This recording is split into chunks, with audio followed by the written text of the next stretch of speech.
Good morning, students. Today we will read our second chapter of grammar, वर्ण विचार। व्याकरण का दूसरा पाठ वर्ण विचार। तो सबसे पहले जानते हैं हम वर्ण किसे कहते हैं। किसी भी भाषा को सीखने के लिए सबसे पहले उसकी सबसे छोटी ध्वनि यानी कि आवाज़ को सीखना बहुत ज़रूरी है। जब हम बोलते हैं तो हमारे मुंह से कुछ ध्वनियाँ निकलती हैं, जैसे तुम झूला झूलो।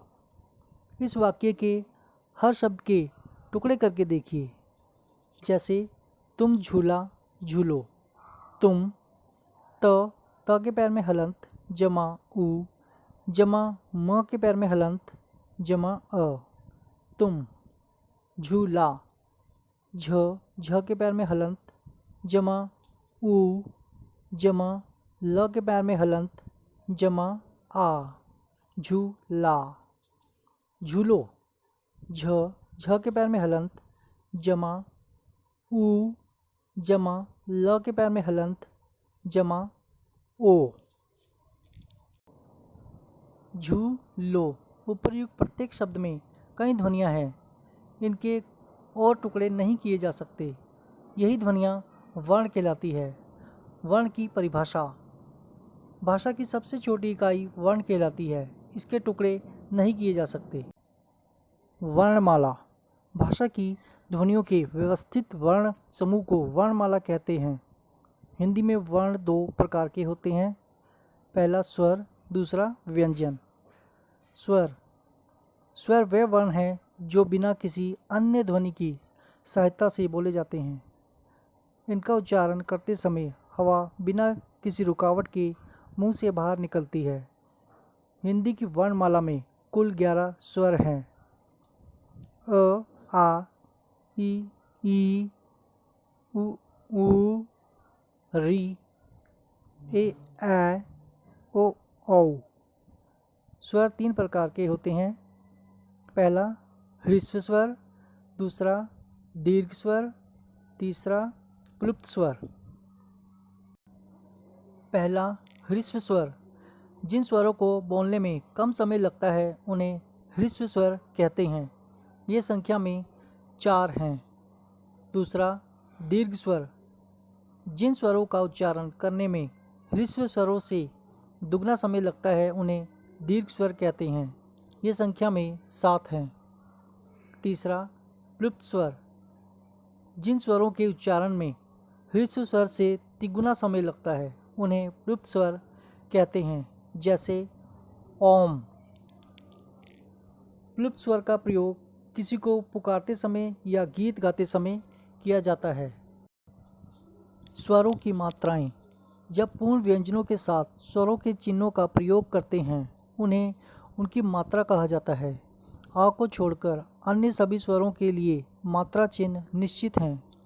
स्वरों की मात्राएं आप पृष्ठ नंबर 11 पर देख सकते हैं। अयोग वह। अ के ऊपर बिंदी और आ के सामने 2 बिंदी, ये दोनों ध्वनियाँ ना तो स्वर हैं और ना व्यंजन। इन्हें अयोगवह कहते हैं। अनुस्वार। वर्ण के ऊपर बिंदु। संयुक्त व्यंजन के रूप में अरहित पंचमाक्षर जब अपने ही वर्ग के किसी व्यंजन से पहले जुड़ता है तो उसे अनुस्वार के रूप में लिखा जाता है। उदाहरण के रूप में संहार, संसार, संयम, सहयोग आदि। अनुनासिक। चंद्रबिंदु। अनुनासिक का उच्चारण नाक और मुंह की सहायता से किया जाता है, जैसे चांद, गांव, दांत, ऊंट आदि। विसर्ग यानी 2 बिंदु। विसर्ग का उच्चारण लगभग ह के समान ही किया जाता है। इसका स्वरूप 2 बिंदुओं के रूप में होता है। इसका प्रयोग प्रायः शब्द के अंत में किया जाता है, जैसे अतः, प्रातः, विशेषतः, सामान्यतः। व्यंजन। व्यंजन वे वर्ण होते हैं जिनका उच्चारण करने के लिए स्वरों की सहायता लेनी पड़ती है। सभी व्यंजनों को असहित बोला जाता है। स्वर रहित व्यंजन दर्शाने के लिए व्यंजन के नीचे हलंत लगाया जाता है। इस प्रकार व्यंजन के भी दो रूप हैं, का, पा। यह दोनों असहित व्यंजन हैं। क, प। यह दोनों अरहित व्यंजन हैं। हिंदी में व्यंजन 3 प्रकार के होते हैं। पहला स्पर्श व्यंजन, दूसरा अंतस्थ व्यंजन, तीसरा ऊष्म व्यंजन। क से म स्पर्श व्यंजन, य र ल व अंतस्थ व्यंजन, श स ह ऊष्म व्यंजन, क्ष त्र ज्ञ श्र संयुक्त व्यंजन। संयुक्ताक्षर एक से अधिक व्यंजनों के मिलने से बने व्यंजनों को संयुक्त अक्षर या संयुक्त व्यंजन कहते हैं। क्ष, क के पैर में हलंत जमा श के पैर में हलंत जमा अ क्ष।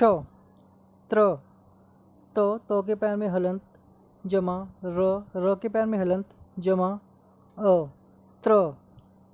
ज के पैर में हलंत जमा य के पैर में हलंत जमा अ ज्ञ।